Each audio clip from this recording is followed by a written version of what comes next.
Olá pessoal, tudo bem com vocês? Eu sou Marcelo Bertoncini e este é o canal do Cabi Advocacia, onde falamos de empresa, patrimônio e pessoas.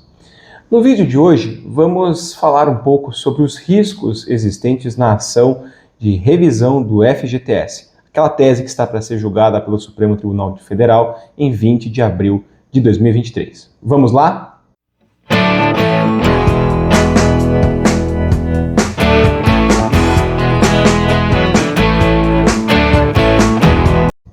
Bom, pessoal, então já vimos falando um pouco sobre essa ação da FGTS, apenas para rememorar, né, do que se trata, né?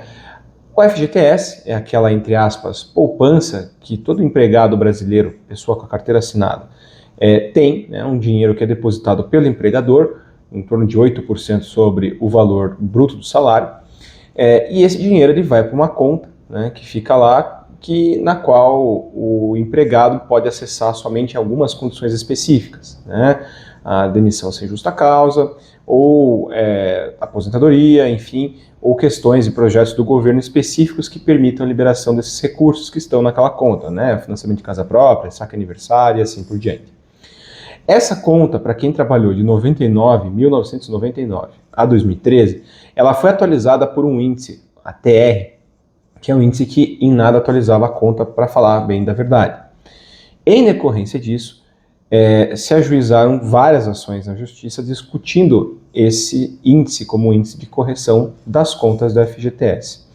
Uma delas é uma ação direta de inconstitucionalidade que está para ser julgada no Supremo Tribunal Federal no dia 20 de abril de 2023.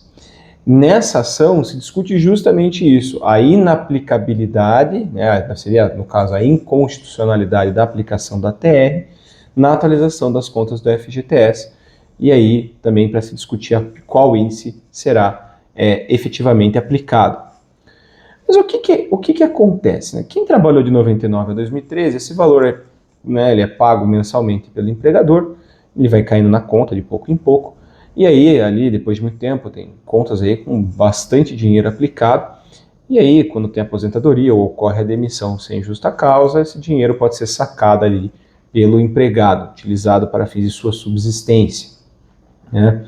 Como ele não foi atualizado, isso pode implicar, então, numa perda do valor que está ali na conta, no sentido até mesmo inflacionário, ou seja, a inflação correu durante todos esses anos, de 99 a 2013, e aquele dinheiro, por não ter sido atualizado por um índice que ao menos contemplasse a inflação, esse dinheiro perdeu o seu poder de compra. Então é isso que é proposto para quem vai fazer essa revisão e o que é proposto nessa discussão acerca do índice de correção. Mas vamos lá, sobre os riscos. Quais são os efetivos riscos da ação do FGTS?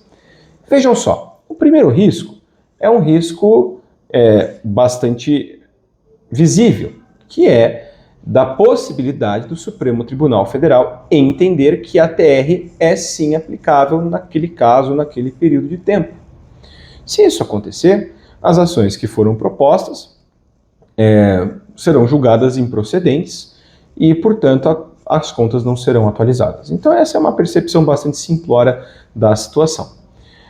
Agora, se a gente considerar que o Supremo vá julgar procedente a ação direta de inconstitucionalidade, ou seja, vai reconhecer o direito de atualização das contas do FGTS por um outro índice que não a TR. Bom, vejam só, nesse caso, se o Supremo reconhecer, o risco é o da modulação de efeitos. O que é a modulação de efeitos? O Supremo Tribunal Federal, no julgamento da ADI, nesse caso, pode determinar um marco temporal para que aquele entendimento, no caso, de reconhecimento de que a TR era inconstitucional e que se devia aplicar um outro índice, que esse entendimento seja aplicável a partir de determinada data, a partir de determinado prazo. Ou, como por exemplo, vai valer o entendimento para quem entrou com a ação antes do julgamento. Ou então, vai valer o entendimento para quem entrou com a ação antes do ajuizamento dessa ADI, lá no Supremo, o que ocorreu em 2014. Ou, por vezes, o Supremo também acaba limitando para frente. Olha, essa ação, esse entendimento vai funcionar para quem entrar com a ação até a data de tal de 2023, até dezembro de 2023, pressupondo que vai julgar agora tudo em abril. Tá? Então vejam, essas são possibilidades. E a modulação de efeitos ela tem sido bastante utilizada pelo Supremo Tribunal Federal. Por isso que há essa preocupação de se entrar com a ação pelo menos antes do julgamento. Porque assim, em se havendo o reconhecimento do direito, de atualização por um outro índice que não a TR, nesse caso você pode acabar escapando aí de uma modulação de efeitos que trate da questão, olha, só vale para quem entrou até antes do julgamento. Assim como também, pessoal, existe a possibilidade do Supremo julgar e não modular o efeito, né? Reconhecer o direito e não modular. Isso aconteceu naquela revisão da vida toda, que é uma outra temática, envolvendo também aí direitos pessoais e financeiros, mas aí com relação à aposentadoria, INSS e assim por diante. Tá? Então esse é o outro risco, né? Então o primeiro risco é o de não reconhecer o direito, o segundo risco é o de se modularem os efeitos. E o terceiro risco é um risco comum a todas as ações judiciais, em regra, né? Porque a gente tem algumas exceçõezinhas ali, que é a questão de eventual condenação ao pagamento de custas processuais e eventuais honorários de sucumbência. Quando que isso acontece? Isso acontece quando você entra com uma ação e perde, ou então quando entram com uma ação contra você e você perde, tá? Nesse caso, o que acontece? Se você entrar com a ação e o Supremo julgar improcedente os pedidos, você, em tese, estaria sujeito ali a uma condenação de custas processuais e honorários sucumbenciais. Ocorre que existe uma forma de evitar esse risco.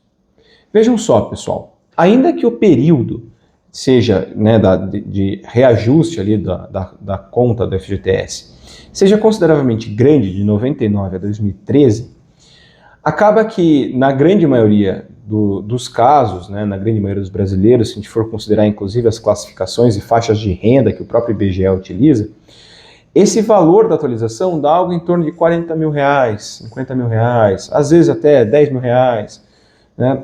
E esses valores, eles acabam trabalhando de forma favorável para quem está entrando com a ação. Em que sentido? Bom, ao invés de você propor a sua ação do FGTS, de revisão do FGTS, na justiça comum, ou seja, onde você tem que pagar custas, onde você tem risco de honorário de sucumbência e assim por diante, você pode propor essa ação no Juizado Especial Federal. O Juizado Especial, nele você não tem custas no primeiro grau de jurisdição. Como o Supremo vai julgar isso em ADI, se ele não reconhecer o direito, isso já vai derrubar todas as ações.